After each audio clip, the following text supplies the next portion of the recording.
répertorié ça, jusqu'à présent, le Père n'a pas contredit. J'ai parlé des croisades, qui étaient des forces. J'ai parlé de l'Inquisition. J'ai parlé du massacre des protestants. J'ai parlé des élections forcées. J'ai parlé des complicités, des crimes. Est-ce que vous comprenez? Ce sont des preuves, des faits historiques. Votre prêtre ici ne fait que tourner. Vous m'avez dit que le débat est classique. Écoutez, j'utilise un dictionnaire universel Larousse 2010. À la page 512, il est écrit qu'un débat, c'est un échange de paroles virulents qui touche à la fois la raison et la personne. Est-ce que vous comprenez? Donc vous ne m'avez pas invité ici pour venir, je ne sais pas, faire un enseignement. Moi, je ne fais pas des enseignements. Je viens pour combattre avec la force que ces gens-là. Mes ancêtres ont été massacrés pour être baptisés. Je prends l'exemple au Gabon. On avait un guerrier qui a combattu l'armée française, qu'on appelait Nyonda Makita, qui a été capturé en 1909. Il a été baptisé au nom de Jésus-Christ par les prêtres avant d'être massacré. Pareillement pour Wongo en 1929. Forcé. Forcé. Il a été capturé. Et on le capture comment? Parce qu'on attrape des femmes. L'église catholique attrape les femmes au Gabon en 1908. 1909, l'église catholique attrape les femmes. Il massacre ces femmes. Et lorsque Nyonda l'écoute, il s'est dit, je préfère laisser tomber, laisser les femmes et les enfants, prenez-moi. On capture Nyonda Makita, on le utilise au nom du Père, du Fils et du Saint-Esprit. Après, il est pendu.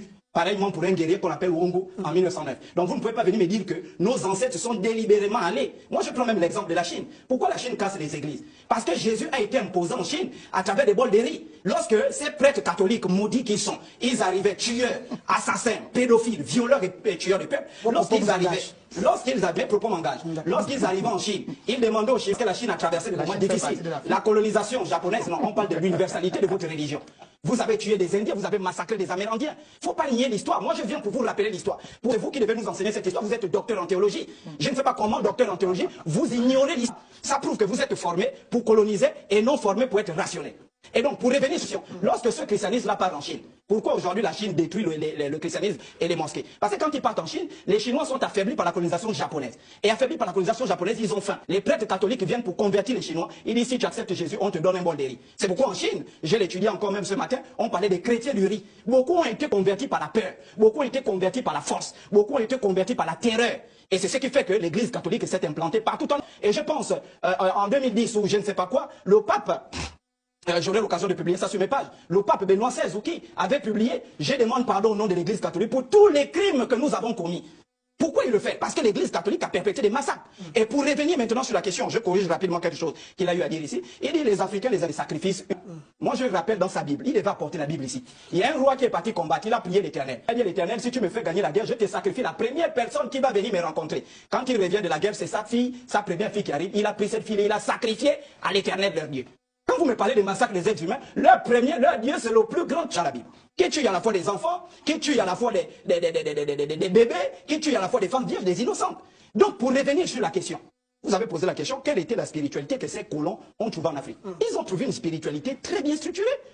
L'adoration envers Dieu, l'incréé, le grand tout, qui était en contact, parce que nos ancêtres croyaient que ce grand tout-là ne peut être accessible dans la dimension humaine, mais que ce grand tout a déversé des lois dans la nature, et qu'il y a un canal pour accéder à ce grand tout-là. Et par ce canal, il y a le canal des ancêtres, le canal de la nature, le canal, et pour rentrer en contact avec ce grand tout-là, il y avait une méthodologie pour rentrer en contact. C'est comme aujourd'hui, je vais citer son excellence, le président de la République, Paul Biya. N'importe qui ne peut pas se lever pour aller rencontrer Paul Biya. Il y a un canal par lequel on passe, et ces canaux ont été établis soit par le protocole d'État, soit par, je ne sais pas, les services de la présidence qui veulent rencontrer le président Paul Biya. On écrit une lettre d'audience, il y a un canal par lequel on passe. Or, les choses naturelles ne sont que le reflet des choses spirituelles.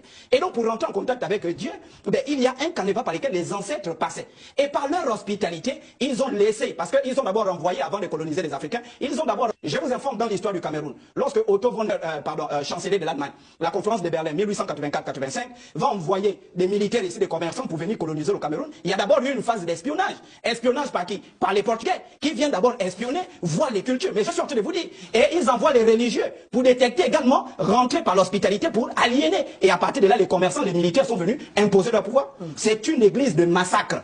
Et aujourd'hui, j'interpelle tous les Africains, conscients de leur esprit. Nous avons longtemps suivi ces gens-là. Ils nous ont amenés en erreur. Ils nous ont amenés dans le crime. Ils sont intolérants. Ils vous présentent l'apparence d'une religion. Mais quitte leurs églises, ils ne te saluent plus. Quitte leurs églises, ils te détestent. Pourquoi nos ancêtres, qui étaient dépositaires d'un grand savoir, se sont laissés piéger par cette spiritualité d'un autre genre et devenir leur Mais je parle ici, déjà au Moutoun, d'aborder la question de l'âge du poisson et l'âge du verseau.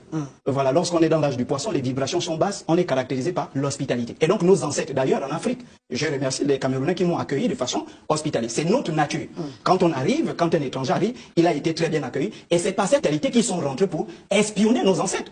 Aujourd'hui, vous voyez, je prends l'exemple, la guerre entre Israël et l'Iran. Mais qui va savoir que tel c'est le général de tel c'est le général. Ils rentrent, ils espionnent et ils donnent des informations. Mais c'est ce qu'ils ont fait. Ils sont rentrés, ils ont découvert les secrets de notre spiritualité, ils ont volé les secrets comme ils sont en train de faire aujourd'hui et ils sont revenus nous dérouter de pratiquer ce qu'on appelle les inversions des cultes, les messes noires qu'on retrouve aujourd'hui dans leurs églises. Et les Africains conscients doivent s'arrêter, les Africains qui ont Dieu dans leur cœur, parce que Dieu n'est pas dans une église, Dieu est dans le cœur de l'homme. Les Africains qui ont Dieu s'arrêtent pour dire, là je suis dans le faux, il faut qu'on revienne dans la voie de l'animisme, qui est la seule voie du salut, comme vous avez dit tout à l'heure, de tous les Africains. Alors Père Mikala, les Africains, voilà.